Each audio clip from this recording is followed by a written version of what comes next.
So if you're a competitor in jiu-jitsu, then you make an agreement, whether consciously or unconsciously, that you are going to run into a situation at some point where you're going to have a bad call against you. You understand that.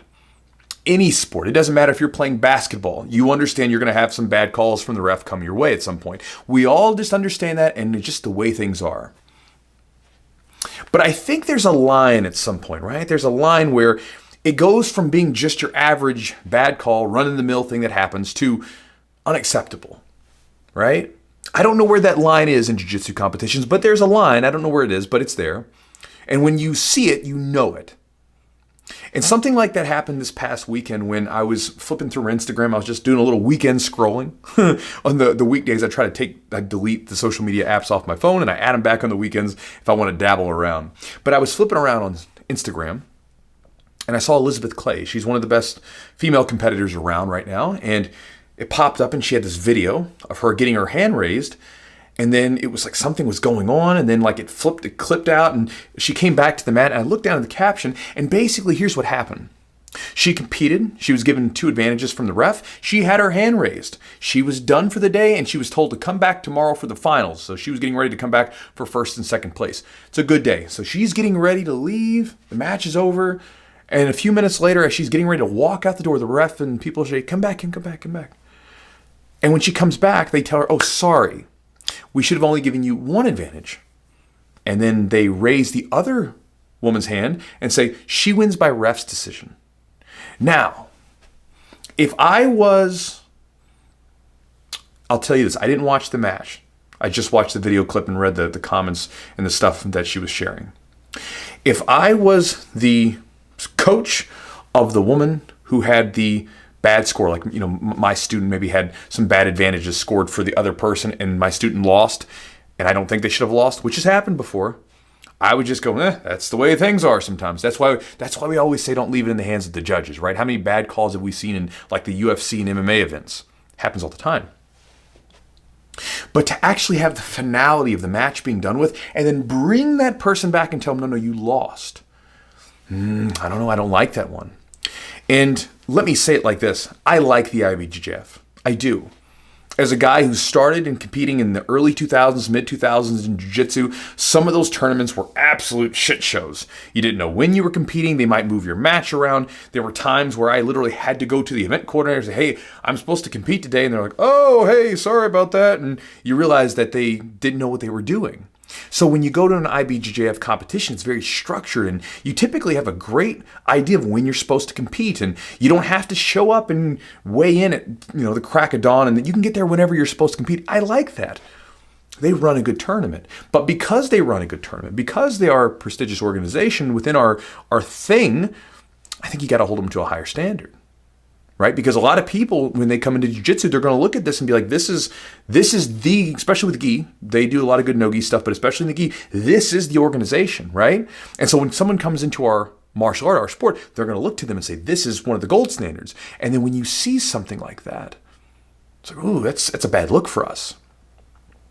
Also, I'm not trying to crap on refs either, because I've been a ref before. It's a tough job. I've made some bad calls before and had to deal with it. I didn't like it. I was frustrated with myself, but it's just the way things are. We're human. We make mistakes. But with the IBJJF, I've seen these kind of things happen before, these weird things that, again, I think toe the line. Like one of my students, it was his very first black belt match years ago, and when you're around someone long enough, you can just feel their energy, can't you? At least I can. And with my student, I could just feel it. I know when he's mentally sharp and when he's ready to go, and I know when he's off. And on this day, he was on. I could feel it. I knew he was good. This is his very first black belt match. He's going up against an absolute stud of a black belt, a very skilled opponent. And so, I was excited to see how he did. Now, when the match starts, he goes after him, and he's looking pretty good. It's a great scrap going back and forth. They're moving, they're shaking, the whole thing's happening. And then all of a sudden, out off in the corner, one of the refs comes and he runs onto the mat and he goes, stop this match. And we're like, what the hell's going on? And then he brings him over to us, my student. And the ref says, he can't wear this gi. And we're like, why can't he wear the gi? Because he's got this belt buckle. And it was the Origin gi has this little clip, this little plastic clip that locks in place. If you've ever worn one, it's very convenient. You don't have to tie your gi up, you just lock it in. But we said, okay, hey man, he already made it through gi check. You know, he already did all this stuff. Can he just finish the match? I mean, it's halfway through anyway. Can he just finish this match up? And the ref told us, no, it's dangerous. He can't wear this gi.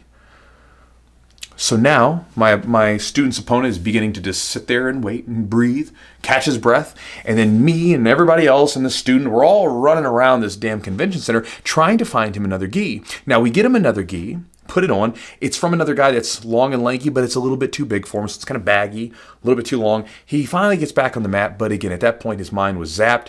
Not only was he doing wind sprints to try to get this gi, his opponent had been sitting there getting fresh. And it was a bummer. It was like, it was one of those things where, again, I'm expecting some bad calls from time to time. I've seen them, but this was a bad one. This one was a little bit too far for me, a little bit much. And again, no matter how much I pleaded, they didn't care.